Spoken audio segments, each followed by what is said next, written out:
Hi friends, welcome to AVN stocks Telugu. మనం ఈరోజు చూడబోతున్న stock మీరు ఆశ్చర్యపోతారు అన్నమాట.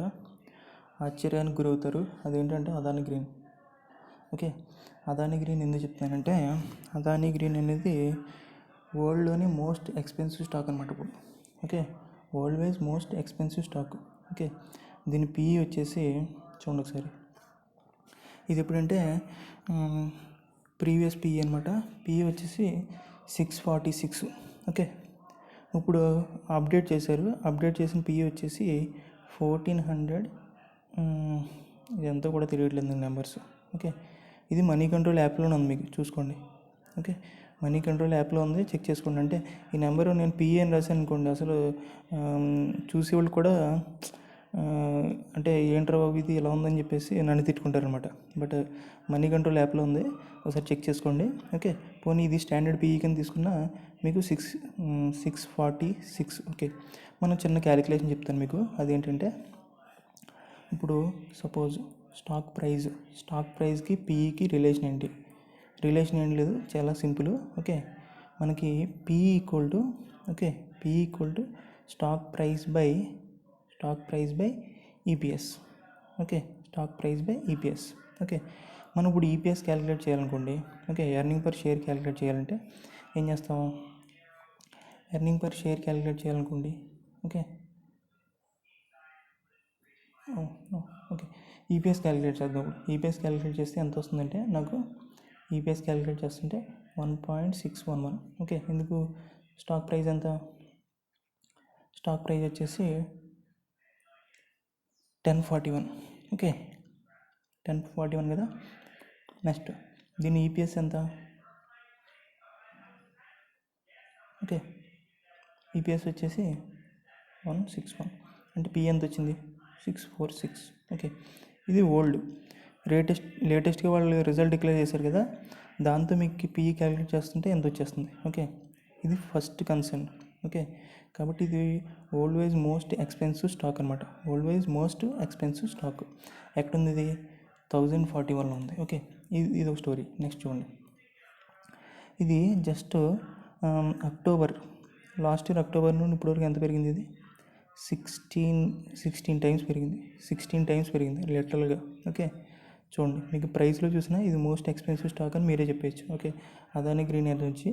ఓకే, ప్రైస్ వైజ్ చూసినా మీకు, లేదంటే పిఈ ఈపీఎస్ చూసినా సరే, ఓకే, మీకు మోస్ట్ ఎక్స్పెన్సివ్ అని చెప్పొచ్చు. ఓకే, ఈ పిఈ కాకుండా మన రివర్స్లో ఈపీఎస్ గురించి మాట్లాడుకున్నాం అనుకోండి. ఓకే, ఈ పిఈతో ఈపీఎస్ క్యాలిక్యులేట్ చేస్తాను అనుకోండి. నేను ఈ పిఈతో ఈపీఎస్ క్యాలిక్యులేట్ చేస్తే 1.61. ఓకే, ఈపీఎస్ ఎంత తక్కువ వస్తుంది చూడండి.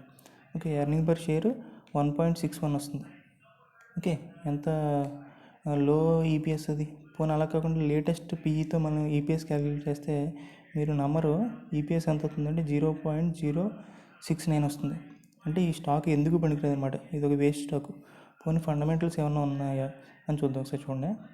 ఓకే, ఇది పిఈ వైజ్గా నా first concern. Next second concern వచ్చేసి చూడండి ఒకసారి, షేర్ హోల్డింగ్ ప్యాటర్న్ చూడండి ఒకసారి. 74% ప్రమోటర్ దగ్గర ఉంది. 74% ప్రమోటర్ దగ్గర ఉంది. ఓకే, 22.4% ఎఫ్ఐఎస్ హోల్డింగ్స్ ఉన్నారంట. ఓకే, మీరు అనుకుంటారు ఎఫ్ఐఎస్ అంటే వాళ్ళు చాలా తెలివైన వాళ్ళు కదా. ఓకే, వాళ్ళ దగ్గర హోల్డింగ్ ఉందంటే ఇంకా చూడండి 20%, ఇప్పుడు 22% ఎఫ్ఐఎస్ దగ్గర ఉంది. వాళ్ళు పెద్ద పెద్ద ఇన్స్టిట్యూషన్స్ కదా, వాళ్ళు ఎందుకు పెడతారని చెప్పేసి. బట్ ఏంటంటే ఇందులో ఇంకో ఆశ్చర్యకరమైన విషయం ఏంటంటే ఆ ఎఫ్ఐఎస్ అందరూ ఎవరు, అది కూడా తెలియాలి మనకి. ఓకే, ఆ ఎఫ్ఐఎస్ అందరూ ఊరు పేరు లేని ఎఫ్ఐఎస్ అనమాట. ఓకే, వాళ్ళందరూ చూడండి, వాళ్ళందరూ ఎఫ్ఐఎస్లో వాళ్ళ టోటల్ ఇన్వెస్ట్మెంట్లో, సపోజ్ నేను ఒక ఎఫ్ఐఎస్ అనుకోండి. ఓకే, నా పేరు ఏదో ఎక్స్ అనుకోండి. Okay, my name is X. నా హోల్డింగ్స్ 100% కదా. నేను అదానీ గ్రీన్లో పెట్టుకోవాలంటే నేను ఒక ఎఫ్ఐ అయినప్పుడు ఎంత పర్సెంటేజ్ పెట్టాలి అని చెప్పండి ఒకసారి. ఓ 20, 30 బాగా బుల్లిష్గా ఉంటే నా టోటల్ క్యాపిటల్లో 50% పెట్టాలి, అంతే కదా. బట్ చూడండి, ఈ ఎఫ్ఐఎస్ వీళ్ళ టోటల్ క్యాపిటల్లో 92%. అంటే వాళ్ళ క్యాపిటల్ 100 crores ఉంటే 92 crores ఓన్లీ అదానీ గ్రీన్లోనే పెట్టారు. ఎవరు వీళ్ళు? ఎలక్ట్రా ఇండియన్ ఆపర్చునిటీ వీళ్ళకి ఇన్స్టిట్యూషన్ అనమాట. ఓకే, నెక్స్ట్ చూడండి, వీళ్ళు ఎంత పెట్టారు పర్సంటేజ్? వాళ్ళకున్న టోటల్ 100 crores. ఓకే, 100 crores అనుకుందాం మామూలుగా. వాళ్ళకున్న టోటల్ 100 crores వాళ్ళు ఇంచుమించుగా 78 crores ఇందులోనే పెట్టారు, ఓన్లీ ఒక్క స్టాక్లో పెట్టారు. నెక్స్ట్ క్రిస్టా అంట, ఈ క్రిస్టా అనేవాళ్ళు 92% పెట్టారు, వాళ్ళకున్న టోటల్ హోల్డింగ్స్లో 92% పెట్టారు. ఇక్కడ చూడండి వెస్పారా అంట 99% పెట్టారు. అంటే వీళ్ళందరూ ఫేక్ ఎఫ్ఐఎస్ అనమాట, అంటే ఏం లేదు, జస్ట్ ఆపరేట్ చేస్తున్నారు అంతే స్టాక్ని. ఓకే, నెక్స్ట్ పోనీ ఇదేమన్నా బీభత్సంగా బిజినెస్ మోడల్ చేస్తుందంటే చూడండి, ఇందులో అందరూ ఏమంటున్నారు, అదాని రెన్యూవబుల్ ఎనర్జీలో బీభత్సంగా ఉన్నారు. అంటే రెన్యూవబుల్ ఎనర్జీ అంటే సోలార్ కానీ విండ్ కానీ ఎనర్జీలో వీళ్ళ నెంబర్ 1, వరల్డ్ నెంబర్ 1 అంటున్నారు. బట్ వీళ్ళ ప్రాఫిట్స్ చూస్తుంటే 50% ఉన్నారు. ఓకే, టోటల్ వీళ్ళు ఆపరేట్ చేసే బిజినెస్లో ఓన్లీ 50% మాత్రమే మనం మాట్లాడుకుంటే రెన్యూవబుల్ ఎనర్జీస్ సంబంధించింది. మిగతా వేరే వేరే బిజినెస్లు ఉన్నాయి వీళ్ళకి. ఓకే, అంటే ఓన్లీ 50% మాత్రమే మనం మాట్లాడుకుంటున్నాం ఏమని, రెన్యూవబుల్ ఎనర్జీ బిజినెస్లో. రెన్యూవబుల్ ఎనర్జీ అంటే ఏంటంటే విండ్ కానీ సోలార్ కానీ అనమాట. ఓకే, విండ్ కానీ సోలార్ గానిలో ఉన్నారు, వీళ్ళ నెంబర్ 1 ఉన్నారు వరల్డ్ వైజ్, కాబట్టి స్టాక్ పెరుగుతుందని అనుకుంటున్నాం. చూడండి అందరూ కూడా సోలార్లో ఎంత ఉన్నారు చూడండి ఒకసారి, 96% సోలార్. ఓకే, ఆ 50% వీళ్ళకి వచ్చే దాంట్లో 50% రెన్యూవబుల్ ఎనర్జీలో ఉన్నారు. ఆ 50%లో 96% solar base, next 3.56% wind base. Okay, wind బేస్లో మనకి చాలా ఉన్నాయి, ఐనాక్స్ విండ్ ఉంది, స్విట్జర్లాండ్ ఉంది, ఇవన్నీ చూడండి ఎలా అయిపోయినాయో తెలుసు కదా.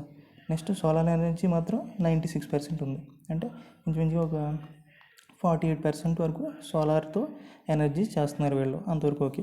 ఓకే, బట్ అలా చేస్తున్నప్పుడు వీళ్ళకి ప్రాఫిట్స్ బీభత్సంగా వచ్చేయాలి కదా. చూడండి ఒకసారి వీళ్ళ ప్రాఫిట్స్ కానీ ఏమన్నా చూస్తే మీరు అసలు ఏంట్రా బాబు ఇది అనుకుంటారు, నెట్ ప్రాఫిట్స్. ఓకే, నెక్స్ట్ చూడండి. ఓకే, డిఫరెంట్ ఫైనాన్షియల్స్ అనమాట. ఓకే, చూడండి సేల్స్ ఎంత ఉన్నాయి చూడండి, జస్ట్ 1700 crores ఉంది. 1700 crores సేల్స్ ఉన్న కంపెనీకి మార్కెట్ క్యాపిటలైజేషన్ ఎంత ఉందో తెలుసా మీకు? మార్కెట్ క్యాపిటలైజేషన్ వచ్చేసి దీనికి 1,60,000 చూడండి 1.62 lakh crores ఉంది మార్కెట్ క్యాపిటలైజేషన్. అంటే చూడండి ఈ స్టాక్ ఎంత ఆపరేటెడ్, ఎంత ఎక్స్పెన్సివ్ స్టాక్. ఓకే, ఇందులో కొత్తగా ఇంకా ఎవరైనా ఎంటర్ అవుతారనుకుంటే వాళ్ళు సూసైడ్ అటెంప్ట్ చేస్తున్నట్టు అనమాట. ఓకే, సీరియస్లీ చెప్తున్నాను నేను. వాళ్ళు ఇంకా కంప్లీట్ రిస్క్, ఇంకా రిస్క్ అంటే రిస్క్ మామూలు రిస్క్ అనమాట.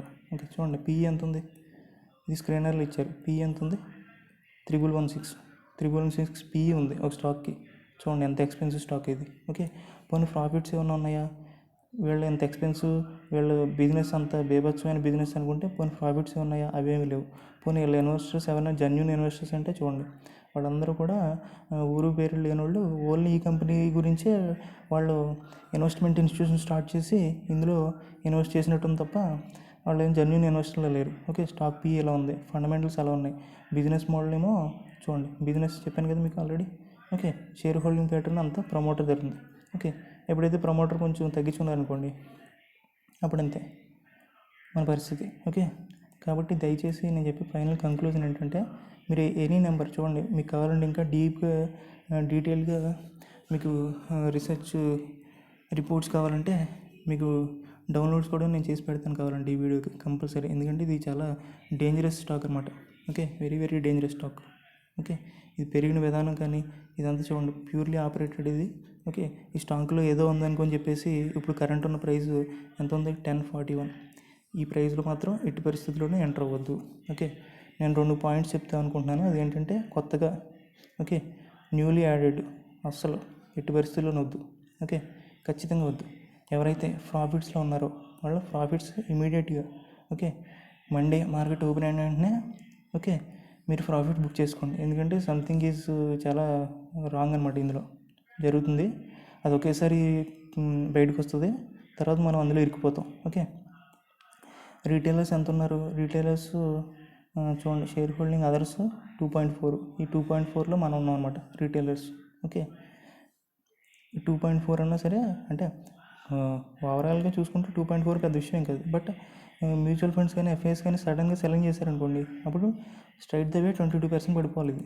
ఓకే, అంతే కదా, చెప్పాను కదా మీకు ఎఫ్ఐఎస్ అందరూ జెన్యూన్ కాదు అని చెప్పేసి, వాళ్ళందరూ ఎవరెవరు ఎఫ్ఐఎస్ ఓకే అదొక ఫ్యాక్టర్. ఎఫ్ఐఎస్ ఎవరు ఉన్నారో తెలియట్లేదు. నెక్స్ట్ ప్రాఫిట్స్ రావట్లేదు, second point. Next expensive, very expensive అంటే వరల్డ్ ఎక్స్పెన్సివ్ స్టాక్ ఇదే.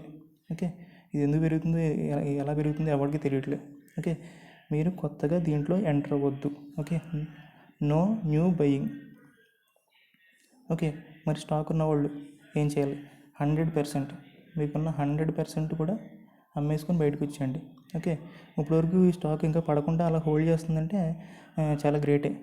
బట్ ఏంటంటే 100% మీరు అమ్ముకొని బయటకు వచ్చేయండి. అదాని గ్రీన్ అనే స్టాక్లోంచి ఎవరైతే ఉన్నారో వాళ్ళందరూ మొత్తం హోల్డింగ్స్ అన్నీ తీసి బయటకు వచ్చేయండి. ఓకే, కొత్తగా యాడ్ చేసేవాళ్ళు అసలు ఈ స్టాక్ ఉందని మర్చిపోండి, ఈ స్టాక్ లేదు అసలు. ఓకే, అదనమాట. మీకు ఇంకా డీటెయిల్ కావాలంటే ఇంకా డీటెయిల్గా కూడా నేను వీడియో చేసి పెడతాను మీకు. ఓకే, ఇంకా డీటెయిల్గా రేషియోస్ ఇవన్నీ. ఓకే, మీకు ఇవన్నీ కూడా చూడవసరం లేదు, జస్ట్ సింపుల్ ఒక చిన్న విషయం.